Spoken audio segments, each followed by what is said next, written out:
Grieve साध साध सब नेक हैं, आप अपनी ठोरे।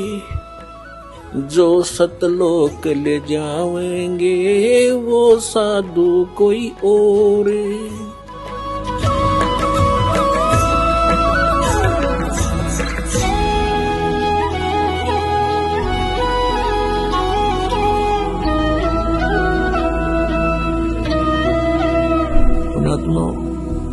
जब तक हम सत्संग नहीं सुनते तब तक हमें ये ज्ञान नहीं होता कि हम इस मनुष्य जीवन प्राप्त करके क्या करें।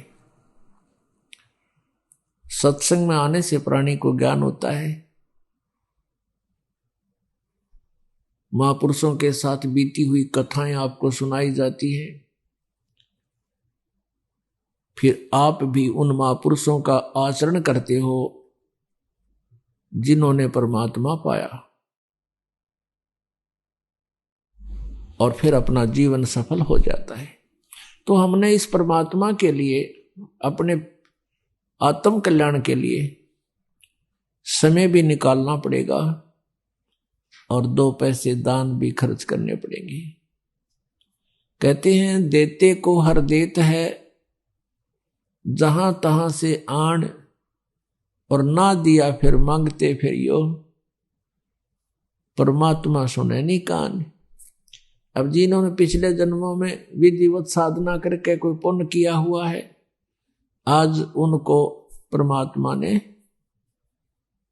समय पर रोटी दी है, अच्छा व्यवसाय दिया है, या कोई अच्छी पोस्ट दे रखी है, या अन्य कोई साधन उसका बना ही रखा है। अब उसकी रोजी रोटी की समस्या हल हो रही है, क्योंकि उसने पहले जन्मों में दान किया हुआ है, धर्म किया है। और जिन्होंने कंजूसी की थी, आज उनको कुछ प्राप्त नहीं है। कोई मजदूरी कर रहा है, कोई भिखारी बन के मांगता फिर रहा है। तो यहां परमात्मा कहते हैं देते को हर देत है, जहां तहां से आन, और अण देवा मांगत फिरो। जिसने नहीं दिया फिर वो मांगते फिरियो, परमात्मा सुने नी कान। एक इंसान रिक्शा के अंदर बैठा है और एक इंसान उसको खींच रहा है, चला रहा है। ऐसा अंतर क्यों है? क्योंकि जो रिक्शा के अंदर बैठा है उसने पिछले जन्मों में पुण्य किया है, और जो रिक्शा खींच रहा है उसने कभी पुण्य नहीं किया किसी जन्म में। तो पुण्यात्मा, हमारा मूल उद्देश्य तो यह होना चाहिए कि हमारा जन्म और मृत्यु सदा के लिए नाश हो। फिर भी हमें सतर्क रहना चाहिए। इस काल के लोक का कोई भरोसा नहीं, इंसान कब मार खा जाए। और काल की अपनी पूरी कोशिश रहती है कि किसी ना किसी प्रकार इस प्राणी को परमात्मा से दूर कर दूं, इसके नाम को खंडित करवा दूं। एक बार नाम खंडित करवा के फिर ये चुप हो जाता है, खामोश हो जाता है, और वो प्राणी जो यहां से दूर हो गया, उसका नाम खंडित हो गया, फिर उसको धीरे धीरे धीरे धीरे उसका मन यहां से हटता चला जाता है, फिर वो काल के जाल में फंस जाता है। तो कहने का भाव ये है कि हमारा उद्देश्य तो होना चाहिए कि मोक्ष हो। हे भगवान, फिर इस गंदे लोक में जन्म ना हो। ये आत्मा रोनी चाहिए आपकी। ये बातें कहन सुन की नहीं, ये कर पाड़न की।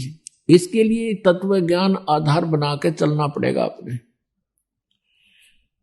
अपना आत्मा फिर भी काल का बहुत बड़ा प्रेशर है जीव पर। पिछले इतिहास देख लो, बड़े बड़े भगत भी मार खा गए, रह गए यहीं काल के जाल में। तो इसलिए आपको पुण्य भी करते रहना है, और इस पुण्य से हमें यहां से छूटने में भी बहुत सहयोग मिलेगा। ये एक धर्म यज्ञ है। एक यज्ञ है धर्म की, दूसरी यज्ञ है ध्यान, और तीसरी यज्ञ हवन की, और चौथी यज्ञ प्रणाम। 5वीं यज्ञ है ज्ञान की, जो आपको तत्व ज्ञान सुनाया जाता है, सब अध्याय करते हो, ये ज्ञान यज्ञ है। तो परमात्मा पाने में भी ये अति सहयोगी है।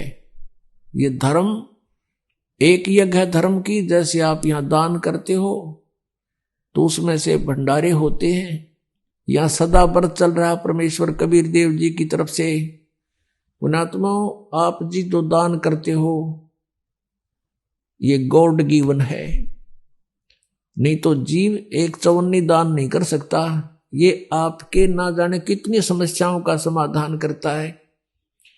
किसी की शराब छुड़वाता है, जीव नहीं छोड़ सकता विकार को, परमात्मा रजा बख्शते हैं तभी मन हटता है ये।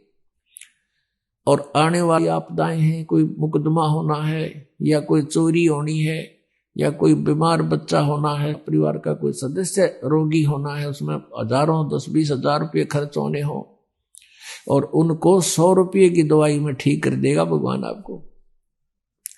और पहले तो आपके इस प्रकार की आपदाओं को टालेगा और फिर प्रेरणा करता है कि भी दान करना चाहिए। गुरु जी बताते हैं धर्म तो 10 के नहीं 10 के तीनों लोग और खैर आए तुम्हें खैर है कीजिए आत्मभोग। कहते धर्म का नाश नहीं होगा, तीनों लोगों का तो नाश होगा एक दिन, ये तो नष्ट होंगे, लेकिन धर्म का नाश नहीं होता। धर्म तो 10 के नहीं 10 के तीनों लोग और खैर आए तुम्हें खैर है, यानी दान करने में ही आपकी जो है बचाव है और कीजिए आत्मभोग। तो पुण्यात्माओं, पहले आपको सुख देता है भगवान, कितने दयालु हैं।